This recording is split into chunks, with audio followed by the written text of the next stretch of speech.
Hi friends, welcome back to my channel. നല്ല super taste ആയിട്ടുള്ള ഒരു മോരുകറിയുടെ റെസിപ്പി നോക്കിയാലോ.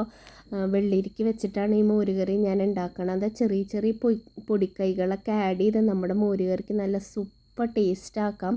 അപ്പോൾ അതൊക്കെ മാക്സിമം എല്ലാവരും ഒന്ന് സ്കിപ്പ് ചെയ്യാണ്ട് കാണുക. പിന്നെ ആദ്യമായിട്ട് ചാനൽ കാണുന്നവരൊന്ന് ലൈക്കും സബ്സ്ക്രൈബൊക്കെ ഒന്ന് ചെയ്യണം കേട്ടോ. സബ്സ്ക്രൈബ് ചെയ്യുമ്പോൾ തൊട്ടടുത്ത് കാണുന്ന ബെൽ ബട്ടൺ ഒന്ന് അമർത്തിയാൽ ഓൾ എന്നുള്ളത് കൊടുത്തു കഴിഞ്ഞ് കഴിഞ്ഞാൽ ഞാനിടുന്ന നോട്ടിഫിക്കേഷനൊക്കെ വരും. അപ്പോൾ എല്ലാവരും ഒന്ന് ലൈക്ക് ചെയ്യുക. ഇഷ്ടമായെങ്കിൽ എന്തായാലും എല്ലാവരും ഒന്ന് ലൈക്ക് ചെയ്യണം കേട്ടോ. അപ്പോൾ നമുക്ക് എന്താ പറയുക, സ്കിപ്പ് ചെയ്യേണ്ട മാക്സിമം ഒന്ന് കാണും. അപ്പോൾ ഇടയിലൊക്കെ എന്തെങ്കിലുമൊക്കെ ഒന്ന് ആഡ് ചെയ്യുമ്പോൾ അതൊക്കെ നമ്മൾ സ്കിപ്പ് ചെയ്ത് പോവും. അപ്പോൾ നമുക്ക് തുടങ്ങിയാലോ. അപ്പം അതിനായിട്ട് ഞാനിവിടെ ഒരു മീഡിയം സൈസ് വെള്ളരിക്ക എടുത്ത് വെച്ചിട്ടുണ്ട്. വെള്ളരിക്ക നമുക്ക് കിട്ടുമ്പോൾ ഒന്ന് തൊലിയൊക്കെ കളഞ്ഞിട്ട് ഒന്ന് പീസൊന്ന് വായിൽ വെച്ച് നോക്കണം. ചില സമയത്ത് നമുക്ക് കിട്ടുന്ന വെള്ളരിക്കയ്ക്ക് ഒരു കയ്പ്പ് രസം വരാൻ ചാൻസ് ഉണ്ട്. പിന്നെ ആ കുരു ഫുള്ളും കളയുക. അപ്പോൾ വെള്ളരിക്ക എടുക്കുമ്പോൾ അതൊന്ന് നോക്കുക കേട്ടോ. ഒന്ന് നമുക്ക് ആ തൊലി കളയുമ്പോൾ പീസാക്കുമ്പോൾ അതൊന്ന് വായിൽ വെച്ച് നോക്കിയാൽ മതി. അപ്പോൾ നമുക്കറിയാം കയ്പ്പുണ്ടോ എന്നുള്ളത് കേട്ടോ. അപ്പോൾ വെള്ളരിക്കപ്പോൾ എന്തോരാന്ന് വെച്ച് കഴിഞ്ഞാൽ നമ്മുടെ വീട്ടിലെ അംഗങ്ങളുടെ അനുസരിച്ച് പീസുകൾ എടുക്കുക. പിന്നെ ഫുള്ളും കട്ട് ചെയ്ത് ആ മുകളിലത്തെ ഭാഗം ഫുള്ളും കട്ട് ചെയ്ത് കളയണം കേട്ടോ. അപ്പോൾ എൻ്റെ വീട്ടിലിപ്പോൾ ഇവിടെ 5 പേരാണ്. അപ്പോൾ ഞാൻ ഇത്തിരി കഷ്ണങ്ങൾ എടുത്തിട്ടുണ്ട്. അപ്പോൾ 2 പേരുള്ളെങ്കിൽ അതിനനുസരിച്ച് കുറച്ച് എടുക്കുക. പിന്നെ ഒരു മൺചട്ടിയിലാണ്, അപ്പോൾ മൺചട്ടിയിലേക്ക് മാറ്റിയിട്ടുണ്ട്. പിന്നെ ഇതിലേക്ക് 3 പച്ചമുളക് ഇട്ട് കൊടുക്കുക. പിന്നെ പച്ചമുളകിൻ്റെ എരിവനുസരിച്ച് നല്ല എരിവുള്ള പച്ചമുളക് കാണിച്ച് 2 എണ്ണം ആഡ് ചെയ്താൽ മതിയിട്ട്. നമ്മൾ കുരുമുളകൊക്കെ ആഡ് ചെയ്യണതാണ്. പിന്നെ കുറച്ച് കറിവേപ്പില, ഒരു 1/2 ടീസ്പൂൺ മഞ്ഞൾപ്പൊടി, പിന്നെ ഒരു നുള്ളു മുളക് പൊടി ഇട്ടാൽ അതായത് എരിവിനൊന്നല്ല, നമ്മുടെ കറിക്ക് നല്ലൊരു കളറ് കിട്ടാൻ വേണ്ടി ആ മുളക് പൊടിയും കൂടി ആഡ് ചെയ്യുമ്പോൾ മഞ്ഞൾപ്പൊടിയും കൂടി ആകുമ്പോൾ നല്ലൊരു കളറ് കിട്ടും. പിന്നെ 1 ടീസ്പൂൺ കല്ലുപ്പ് ആഡ് ചെയ്യുക. പിന്നെ വെള്ളം ഒഴിക്കുക കേട്ടോ, മുങ്ങിക്കെടുക്കാൻ വിധത്തിലുള്ള വെള്ളം. അപ്പോൾ ഞാനിപ്പോൾ ഇത് 1.25 ഗ്ലാസ് വെള്ളമാണ് ഇതിൽ ഒഴിച്ചത്. ആ ഒരു ഗ്ലാസ് കൊണ്ട് കറക്റ്റായിരുന്നു കേട്ടോ. അപ്പോൾ അങ്ങനെ പ്രത്യേകിച്ച് അളവൊന്നുമില്ല. അത് കഷ്ണങ്ങൾ എന്തായാലും വെള്ളരിക്ക ഇതേപോലത്തെ ഒരു ഗ്ലാസ്സിലാണ് ഞാൻ 1.25 ഗ്ലാസ്. അതെനിക്ക് കറക്റ്റായിരുന്നു. വെള്ളരിക്ക ആയാലും കുമ്പളങ്ങ ആയാലും നല്ല വേവുള്ള സാധനങ്ങളാണല്ലോ. അപ്പോൾ കുറച്ച് വെള്ളം അധികം ഒഴിച്ചുകൊണ്ട് കുഴപ്പമൊന്നുമില്ല. എന്നുവെച്ചാൽ വല്ലാണ്ടല്ല, അതിങ്ങനെ മുങ്ങിക്കെടുക്കണ വിധത്തിലുള്ള വെള്ളം കേട്ടോ. എന്നിട്ടൊന്ന് അടച്ച് വെച്ച് അതൊന്ന് വേവിച്ചെടുക്കാം. നന്നായി വേവണം കേട്ടോ. വെന്ത് അലിയണ പോലെ ആവരുത്, എന്നാലും വെള്ളരിക്ക ഏകദേശം ഒന്ന് വെന്ത് കിട്ടണം. എന്നിട്ട് ഇടയ്ക്കൊക്കെ ഒന്ന് തുറന്നൊന്ന് ഇളക്കി കൊടുക്കുക. എന്നിട്ടൊന്ന് ഒന്നും കൂടി വെന്തിട്ടില്ലേ, അപ്പോൾ ഒന്നും കൂടി അടച്ച് വെച്ചിട്ടൊന്ന് വേവിച്ചെടുക്കാം കേട്ടോ. അപ്പോൾ അത് അവിടെ ഇരുന്നിട്ട് ഒന്നും കൂടി ആവട്ടെ. ആ നേരം കൊണ്ട് നമുക്ക് നമ്മുടെ നാളികേരം അരച്ചെടുക്കണം. ഞാനിവിടെ ഒരു മീഡിയം സൈസ് നാളികേരത്തിൻ്റെ പകുതിയാണ് എടുത്തിട്ടുള്ളത്. പകുതി ഫുള്ളും എടുത്തിട്ടുണ്ട് കേട്ടോ. ഇത് ഞാനൊരു മിക്സിയുടെ ജാറിലേക്ക് മാറ്റുന്നുണ്ട്. ഇതിലേക്ക് ഒരു 1/2 ടീസ്പൂൺ നമ്മുടെ സാദാ ജീരകം ഉണ്ടല്ലോ, ജീരകം ആഡ് ചെയ്ത് കൊടുക്കുന്നുണ്ട്. പിന്നെ ഞാൻ മോരുകറി വെക്കുമ്പോൾ ഇപ്പോഴും കുരുമുളക് അരച്ച് കൊടുക്കാറുണ്ട്. അപ്പോൾ ഞാൻ ഒരു 1/2 ടീസ്പൂൺ വേണ്ട, 1/4 ടീസ്പൂൺ മതി കേട്ടോ കുരുമുളക് ഇട്ട് കൊടുക്കുന്നുണ്ട്. പിന്നെ ഒരു പച്ചമുളക് കേട്ടോ. ഞാൻ പറഞ്ഞ പോലെ എരിവ് കൂടുതലാണെന്ന് വെച്ചാൽ 2 പച്ചമുളക് വേവിക്കുമ്പോൾ ഇട്ടാൽ മതി. പിന്നെ ഒരു പച്ചമുളക് അരയ്ക്കാനായിട്ട് എടുത്തോ. അപ്പോൾ ഇതിലേക്ക് ഒരു പച്ചമുളക് ഇട്ട് കൊടുത്തിട്ടുണ്ട്. എന്നിട്ട് നന്നായിട്ട് അരയ്ക്കണം കേട്ടോ. മോരുകറിക്കായാലും കാളൻ വയ്ക്കുമ്പോൾ ആയാലും നന്നായിട്ട് അരയണം നാളികേരം. അരഞ്ഞില്ലെങ്കിൽ ആ മോരുകറിയുടെ ടേസ്റ്റേ മാറും. ഇപ്പം നമ്മുടെ വെള്ളരിക്ക ഏകദേശമൊക്കെ ഒന്ന് വെന്ത് വന്നിട്ടുണ്ട്. വല്ലാണ്ട് ഇങ്ങനെ അലിയണ പോലെ ആവണ്ട, എന്നാൽ നന്നായി വേവും ചെയ്യണം കേട്ടോ. വെള്ളമൊക്കെ ഏകദേശം വറ്റി വന്നിട്ടുണ്ട്.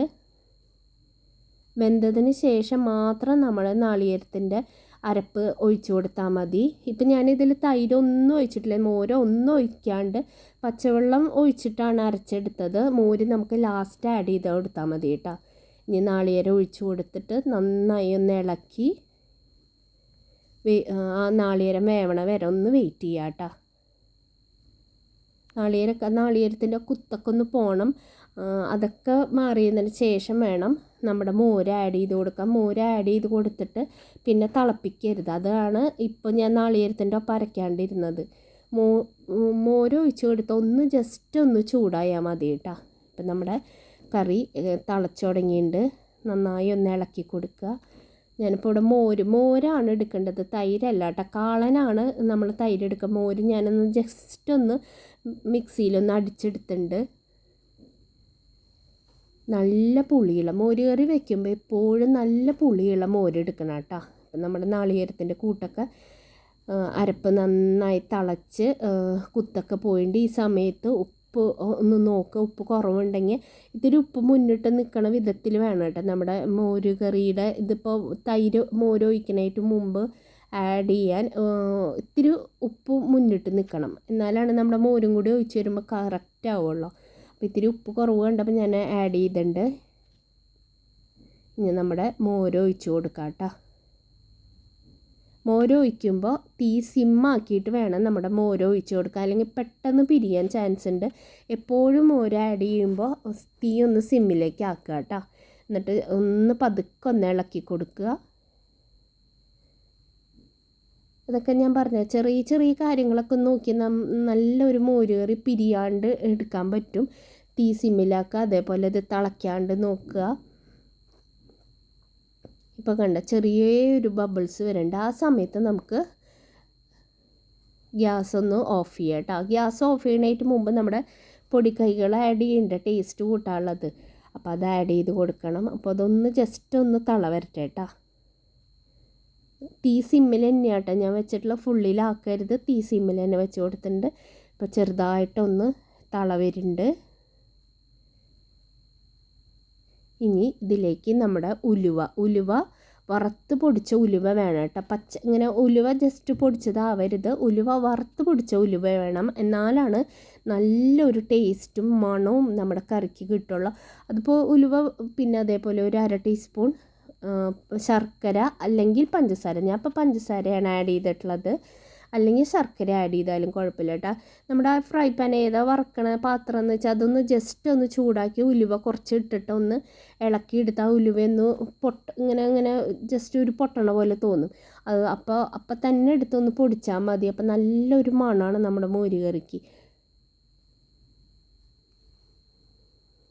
ഇനി അതവിടെ സൈഡിലിരിക്കട്ടെ. ഇനി നമുക്ക് മോര് കറി ഒന്ന് കടുവറക്കാം. അപ്പോൾ അതിനായിട്ട് വെളിച്ചെണ്ണ ഒഴിച്ച് കൊടുത്തിട്ടുണ്ട്. 1/2 ടീസ്പൂൺ കടുക്, ഒരു നുള്ള് ഉലുവ ഇട്ട് കൊടുത്തിട്ടുണ്ട്. പിന്നെ ഒരു 3-4 വറ്റൽമുളകും കുറച്ച് കറിവേപ്പിലയും കൂടി ഇട്ടിട്ട് നമ്മുടെ കറിയിലേക്ക് ഒഴിച്ച് കൊടുക്കാം കേട്ടോ. നല്ല സൂപ്പർ ടേസ്റ്റായിട്ടുള്ള മോര് കറി ഇവിടെ റെഡി ആയിട്ടുണ്ട്. നല്ല സൂപ്പർ ടേസ്റ്റായി മോര് കറി ഇവിടെ റെഡി ആയിട്ടുണ്ട്.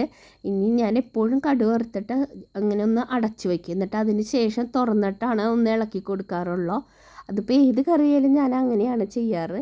ഇനി ഒന്ന് തുറന്നൊന്ന് ഇളക്കി കൊടുക്കാം കേട്ടോ. കണ്ട അപ്പോൾ കറക്റ്റ് കൺസിസ്റ്റൻസിയിലായിട്ടുണ്ട്. ഇതിപ്പോൾ ഇത്തിരി ചൂടുണ്ട്. ഇത് ഒന്നും കൂടി ചൂടാറുമ്പോൾ ഒന്നും കൂടി കട്ടിയാവും നമ്മുടെ കറി. മൺചട്ടിയിലൊക്കെ വയ്ക്കുമ്പോൾ അതാണ് ഗുണം. നല്ല ഹെൽത്തിയാണ്. അപ്പോൾ thank you friends for watching.